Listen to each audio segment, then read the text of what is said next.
नमस्कार, आप देख रहे हैं न्यूज और मैं हूं आपके साथ जयंतिका त्रिपाठी।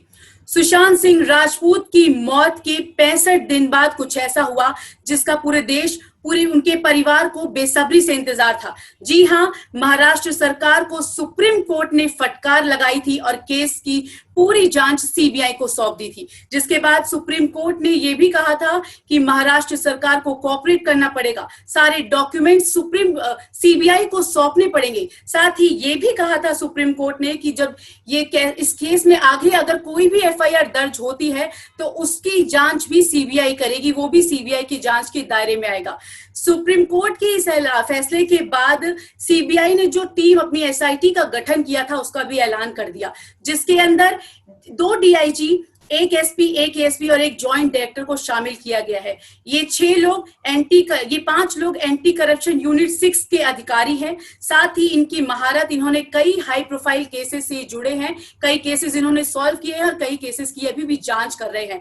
तो इनके बारे में ये वो टीम है जिस पर पूरी देश की जनता को इंतजार है। हर कोई इनके जांच पर भरोसा कर रहा है। हर किसी को उम्मीद है कि ये सुशांत सिंह राजपूत को, बॉलीवुड एक्टर सुशांत सिंह राजपूत को न्याय दिलाएंगे। तो इस पर ज्यादा जानकारी के लिए आज मेरे साथ मौजूद है मेरे सहयोगी हसनैन। हेलो हसनैन, स्वागत है। हसनैन, सुशांत सिंह राजपूत केस में सुप्रीम कोर्ट ने सीबीआई को जो है सारी जांच के अधिकार सौंप दिए हैं। इसके बाद एसआईटी का भी ऐलान कर दिया सीबीआई ने जो गठित किया था। तो सबसे पहले मैं आपसे पूछना चाहूंगी, जो सबसे सीनियर मोस्ट अधिकारी हैं मनोज शशिधर, जो 1994 कैडर के थे, इनके बारे में बताइए, क्योंकि जो ये टीम है इसमें माल्या केस को भी ये लोग सॉल्व कर चुके हैं। अगस्त्या वेस्टलैंड केस जो है ये लोग जांच कर रहे थे। ये कई हाई प्रोफाइल केसेस, कॉमनवेल्थ से लेकर कई बड़े केसेस, स्कैम्स जो है ये टीम जो है देख चुकी है। तो आप बताइए मनोज शशिधर के बारे में, कहाँ के रहने वाले हैं वो, उनकी स्पेशलिटी है, कैसे केसेस उन्होंने सॉल्व किए हैं, सारी बातें। बिल्कुल जयंतिका, आपने जैसा बताया सीबीआई को ये जांच सौंप दी गई है और ऐसा लग रहा है क्योंकि बहुत दिनों से मांग भी उठ रही थी सुशांत के सुसाइड के बाद ही। अगर आप देखें तो उनके परिवार वाले बहुत चुप थे कुछ दिनों तक, और बाहर के जो लोग थे वो जरूर मांग उठा रहे थे कि सीबीआई जांच कराई जाए इस मामले में। और उसके बाद फिर जब बिहार और मुंबई की पुलिस आमने सामने हुई, उसके बाद ये मामला और तूल पकड़ लिया। और उसके बाद इसमें सीबीआई ने इस पूरे मामले को देखा और सीबीआई में जो मुंबई पुलिस ने अपनी रिपोर्ट सौंपी थी उसके आधार पर यह कहा जा सकता था कि मुंबई पुलिस ने कहीं ना कहीं इस पूरे सुसाइड केस को ये मान के चल रहे थे कि इसमें कोई बाहरी ज्यादा एंगल है नहीं। रिया चक्रवर्ती की बात करें या बाकी और लोगों की, हालांकि मुंबई पुलिस बहुत सारे लोगों से पूछताछ की, अंततः सीबीआई को कहीं ना कहीं ये मुंबई पुलिस की हार ही कही जाएगी, क्योंकि सीबीआई संतुष्ट नहीं था। यही कारण है कि मुंबई पुलिस से केस लेकर सीबीआई को दिया गया। तो सीबीआई को जो दिया गया उसमें कई ऐसे अधिकारी हैं जो बहुत ही चर्चित रहे हैं अपने कामों को लेकर। कई ऐसे केस है जिसको लेकर उन्होंने बहुत अच्छा काम किया। उनमें पहला जो नाम आता है मनोज शशिधर का है, जो आपने पहले ही बताया, संयुक्त निदेशक है सीबीआई के इस समय और गुजरात कैडर के हैं। तो ये अपने आप में एक बहुत ही कहा जा सकता है कि जिस तरह इन्होंने अपने पुराने समय में काम किया है वो बहुत ही चर्चित रहा है। 1994 बैच की ये आईपीएस अधिकारी है। और वर्तमान में अगर हम इनकी बात करें तो जैसा कि हमने पहले बताया कि शशिधर सीबीआई के संयुक्त निदेशक इस समय है। अहमदाबाद की अगर हम बात करें अपराध शाखा, इसके अलावा बड़ोदरा पुलिस आयुक्त, अहमदाबाद के संयुक्त पुलिस आयुक्त, इसके साथ साथ गुजरात के 5 जिलों में पुलिस अधीक्षक यानी एसपी के रूप में भी काम करने का अनुभव है। काफी अनुभवी कहे जा सकते हैं और इसलिए इन पर भरोसा जताया गया है और इस केस को उनके हवाले किया गया है। अगर बात करें तो उन्हें इसी साल फरवरी में सीबीआई का भेजा गया था। और इसके अलावा अवैध खनन घोटाला, विजय माल्या का जो इतना चर्चित केस था, अगस्ता वेस्टलैंड की बात करें या अन्य भी जो राजनीतिक कई मामले थे उसकी इन्होंने जांच की है। और गुजरात में भी कई ऐसे हत्या के मामले थे जो इनकी निगरानी में जांच हुए थे और काफी उसका रिजल्ट निकल के आया था बहुत अच्छा। तो इसलिए ये कहा जा सकता है कि मनोज शशिधर से बहुत ज्यादा उम्मीदें खासकर जो सुशांत के परिवार वाले हैं वो लगा रहे होंगे, जो उनके चाहने वाले हैं वो लगा रहे होंगे, क्योंकि अब जब सीबीआई के पास ये केस गया है तो लोगों की जो उम्मीदें हैं इसमें इंसाफ मिलने की वो बहुत ज्यादा बढ़ गई है, अगर सुसाइड के अलावा कोई दूसरा एंगल है तो। बिल्कुल हसनैन, आपने बिल्कुल सही बोला कि सबसे बहुत ज्यादा उम्मीदें हैं इस वक्त शशिधर जी से। लेकिन मैं आपसे पूछना चाहूंगी, जब सीबीआई का नाम आया था तो सबसे पहला नाम जो आया था वो था गगनदीप गंभीर का, कि सीबीआई की टीम में शामिल होंगी और बहुत ही ज्यादा इनकी जो छवि है वो एक मर्दानी ऑफिसर के रूप में है।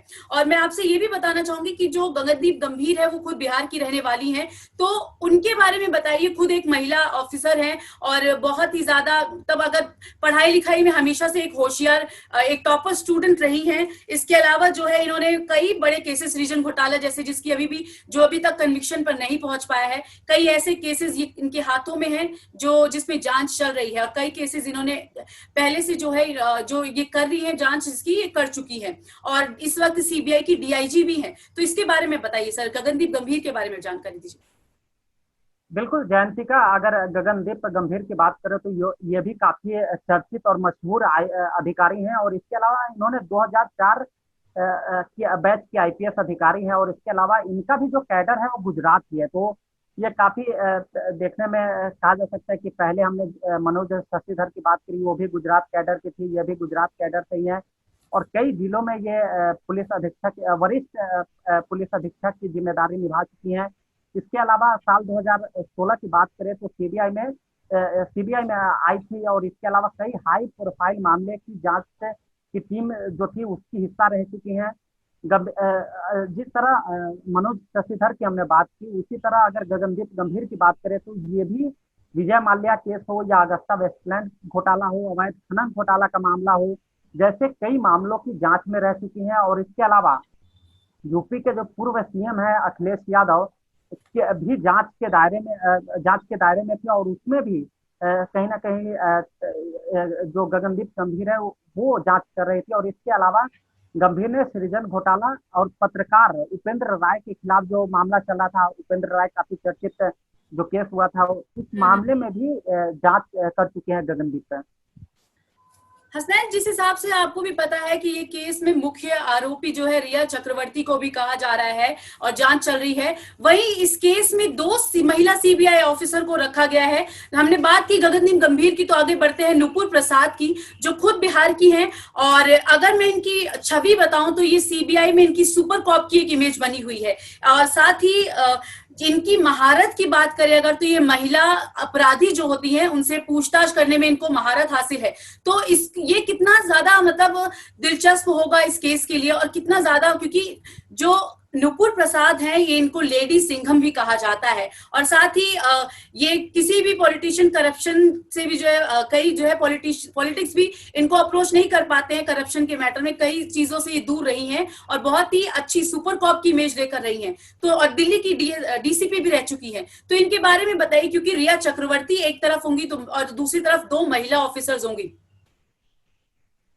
जयंतिका, अगर नुपुर प्रसाद की बात करें तो इससे पहले गगनदीप गंभीर की हमने बात की, उन्हीं की तरह ये काफी चर्चित हैं और बिहार से हैं, तो एक और भी कहा जा सकता है कि केस को बहुत ही क्लोज देख सकती हैं। और इसके अलावा आपको याद होगा जयंतिका, जब सीबीआई जांच की बात चल रही थी तो नुपुर प्रसाद का भी नाम टॉप पर था कि नुपुर प्रसाद जांच करेंगी। और इसके अलावा इनकी अगर हम बात करें तो 2007 बैच के एजीएमयूटी कैडर की आईपीएस अधिकारी हैं नुपुर की। अगर हम बात करें बिहार के टिकारी सलेमपुर गांव की रहने वाली हैं। दिल्ली की आपने चर्चा की, दिल्ली के सादरा की डीएसपी रह चुकी हैं। इसके अलावा सीबीआई की सुपर कॉप के रूप में भी जाना जाता है इन्हें। तो कम समय में काफी इन्होंने नाम किया है अपने कामों से, और काफी चर्चा रहती है इनकी। कई हत्या के मामलों की बात करें या ऑनलाइन वित्तीय घोटालों की जांच भी कर चुके हैं। पिछले साल इनको लाया गया था सीबीआई में। और इसके अलावा नूपुर भी उस टीम का हिस्सा रह चुकी है जिसमें अगस्ता वेस्टलैंड घोटाले का मामला था या विजय माल्या जो केस था उसकी जांच में भी ये रह चुकी हैं। और इसके अलावा महिला आरोपियों से पूछताछ करने में खासकर तो इनको महारत हासिल है। तो आपने जो पहले बात की है कि चूंकि मुख्य आरोपी जो है रिया चक्रवर्ती है, महिला है एक, तो उसके हिसाब से अगर आप देखें तो नुपुर प्रसाद की बात करें या गगनदीप गंभीर की बात करें तो ये दोनों बहुत ज्यादा कॉपरेट करके एक दूसरे को और आरोपी से भी पूछताछ कर सकती है। और मुझे लगता है कि इसमें जो दो महिला को रखा गया और खासकर दोनों बिहार से हैं और सुशांत का परिवार भी बिहार से था, बिल्कुल तो बिल्कुल। इसको देखते हुए मुझे लगता है कि इस केस को बहुत ही अच्छे तरीके से कहीं ना कहीं इन दोनों जो महिला आईपीएस अधिकारी हैं ये हैंडल करने की कोशिश करेंगी। बिल्कुल हसनैन, बिल्कुल सही बोला आपने कि एक तरफ रिया चक्रवर्ती है जिनको जो अभी तक ईडी के साथ कई सवालों में कोऑपरेट नहीं कर रही थी, तो अब यही देखना दिलचस्प होगा कि किस तरह से सीबीआई की जो ये दो महिला अधिकारी और बाकी टीम है कैसे हैंडल करती है रिया चक्रवर्ती को। आगे बढ़े अगर तो हम बात करेंगे हसनैन, अनिल यादव की जो इस वक्त सीबीआई के एएसपी हैं और इनके नाम भी कई बड़े घोटाले इन्होंने सॉल्व किए हैं, व्यापम घोटाला हो या फिर कॉमनवेल्थ गेम्स का हो, तो इनके बारे में कुछ बताइए क्योंकि सीबीआई ने जो टीम बनाई है वो बहुत कुछ सोच के एसआईटी का गठन किया है और बहुत उम्मीद है इन जनता को इनसे। बिल्कुल पूरे देश की निगाह इन पर टिकी हुई है। ये जो जिन अधिकारियों की हम इस समय चर्चा कर रहे हैं, जो सीबीआई एसआईटी की टीम में शामिल है, जो सुशांत के केस को देखेंगे, इसमें अगले अधिकारी की अगर हम बात करें तो अनिल यादव है, जो सीबीआई में इस समय एडिशनल एसपी है। जैसा कि आपने बताया, ये कॉमनवेल्थ गेम्स घोटाला जो काफी चर्चित रहा था और काफी विवाद भी हुआ था इसमें सुरेश कलमारी को लेकर। और इसके अलावा मध्य प्रदेश में एक घोटाला हुआ था, व्यापम घोटाला, बिल्कुल इसको लेकर भी काफी प्रदेश में ही नहीं देश भर में इसकी चर्चा हुई थी। और कहीं ना कहीं बीजेपी की जो सरकार थी वहां पे शिवराज सिंह चौहान की जो इमेज थी उसको बहुत बड़ा धक्का लगा था। और कांग्रेस जो विपक्ष में थी, चाहे वो केंद्र की बात करें या राज्य की बात करें, दोनों जगह काफी हल्ला बोला था इस मामले को लेकर। और इसमें एक और भी चर्चित बात ये रही थी कि कई ऐसे गवाह थे जिनकी हत्या हो गई थी, तो इसको लेकर और भी ये ज्यादा चर्चा बटोरी थी इस घोटाले ने। इसके अलावा अगस्ता वेस्टलैंड की जैसे कि बात की हमने, एक कॉमन चीज देखा है कि जो भी अधिकारी सीबीआई की टीम में हैं, उन सभी ने अगस्ता वेस्टलैंड हो या विजय माल्या का केस हो, बिल्कुल, ये इसमें चारों जरूर अधिकारी जो है दोनों केसेस में कॉमन है। बिल्कुल हसनैन ये अगर सभी। और इसके अलावा सोफिया जो बलात्कार के केस था जिसको लेकर काफी विवाद भी हुआ था, उस मामले उस जांच टीम में भी ये शामिल रहे थे। और इसके अलावा अगर हम बात करें तो एमबीबीएस छात्रा नम्रता डामोर की मौत की भी जांच इन्होंने की थी। ये वही छात्रा है, आप सभी को अगर याद हो तो, जिसका शव रेलवे ट्रैक के पास से मिला था। और बिल्कुल बिल्कुल अनिल यादव की बात करें तो मूल रूप से ये मध्य प्रदेश के रहने वाले हैं। यही कारण है कि जो व्यापम घोटाला हुआ था, कहीं ना कहीं उसकी जिम्मेदारी और उसकी जांच टीम में वो शामिल थे। इसके अलावा सुशांत राजपूत के केस की अगर हम बात करें तो ये एक बहुत अहम किरदार अपना अदा कर सकते हैं इस पूरे मामले में। और इसके अलावा एक और चीज अनिल यादव के बारे में हम अपने दर्शकों को बताना चाहेंगे कि उनको 2015 में गणतंत्र दिवस के मौके पर पुलिस पदक से भी सम्मानित किया जा चुका है।